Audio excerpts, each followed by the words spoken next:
This is going to be more of a show and tell kind of a video. So let me show you something. This is my old laptop. It's an HP Pavilion 15 notebook that I got back in 2014. It came with an i3 3rd gen processor, and although it's pretty underpowered, to this date, this is what I have used, and honestly, I can still find uses for it. However, one thing that irritates me the most is its build quality. Absolute garbage. I have never seen something this bad. I've had to replace the hinges twice, these things, and every time I've replaced them, a few screws have always fallen off. Why? Because the damn brass heat insert just snaps off of the plastic. The display, motherboard and hard drive works fine, so I can still use it, but it's only the case that was really making things difficult for me. So I decided to give it new life, and I started by So I decided to get rid of things that either didn't work or I didn't need them. For example, I got rid of the case since obviously it's not working. It's breaking off from several places. It's all stuck together with tape. I also got rid of the built-in keyboard since a few keys stopped working. You'll notice I've cut off the touch pad. I'll explain that later what I did with it. I also got rid of a few more things that I didn't need. CD-DVD drive. I have never used it. Built-in webcam and mic. The SD card reader. I'm not even sure if this thing works. After getting rid of all of that, I was left with 4 things. The motherboard, speakers, display and the hard drive. And I took all of that and I made this. This is now an all-in-one PC. The case made using pine. The corners are of course box joints, although not very neat. The back is plywood, and instead of gluing the plywood from the top, it's actually seated inside a groove. So it's kind of like a traditional drawer with a display in front. Just like the laptop, the DC jack, the exhaust and the ports are on one side. On the other side, I've got the power switch and 2 extra USB ports on the bottom. These aluminum channels on the top and the bottom, they hold the display in place. The aluminum channels are also seated in grooves on the side and held on to the wood using screws. And with this, I was able to fix all the mechanical issues with this laptop. However, it was still slow. So I took out the 500 gigabyte hard drive and replaced it with the 120 gigabyte SSD. This thing of course doesn't go to waste. Now I can use my hard drive as an external drive.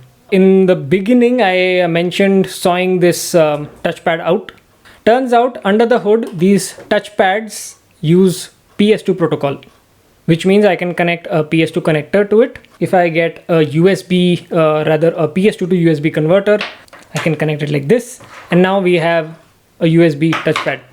The only drawback with this is that the PS2 protocol does not support 2-finger gestures, so you can't do 2-finger scrolling or pinch zooms or 3-finger minimize. But I guess I'll get used to it soon enough. To open this thing, I just need to remove 2 screws, either these 2 or those 2. I'll go with these. So let's move this. So let's lift this up carefully. Yeah. So that's the aluminum channel that holds the display. I can take this, slide this out. So here it is, completely opened up. You've got the motherboard, hard drive and the speakers.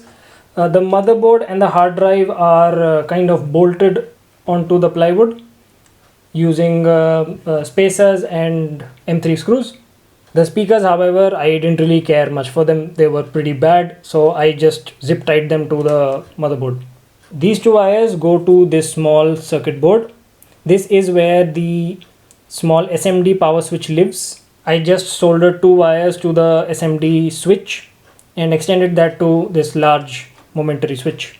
Now, one more little hack I had to do was I had to extend the speaker cables, since the connector was here and the speakers were supposed to get installed here.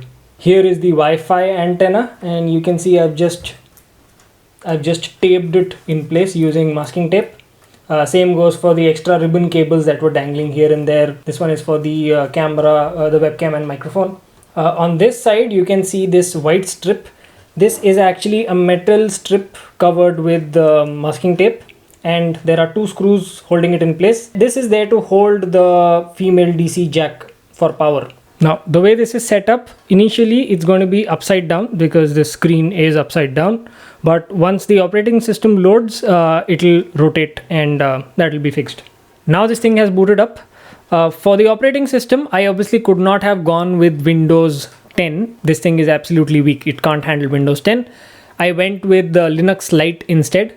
Linux Lite uses the XFCE desktop environment, which visually it looks pretty basic, but it gets the job done. Now, although I'm pretty new to this operating system, I've just started using it. I can already tell you that there is a remarkable difference between this thing right now and this thing when it was a laptop. I would always get worried about this thing heating up when it was a laptop since it used to be this thin.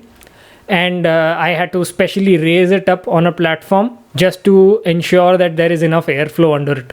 Now I don't really have to care because even inside this case is about 2.5 inches thick.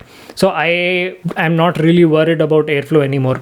Now this is one of those projects that I would seriously recommend to anybody who wants to get into hardware hacking, because this is one of those rare projects where you can actually take pride in the fact that you revived something that was old and sadly neglected.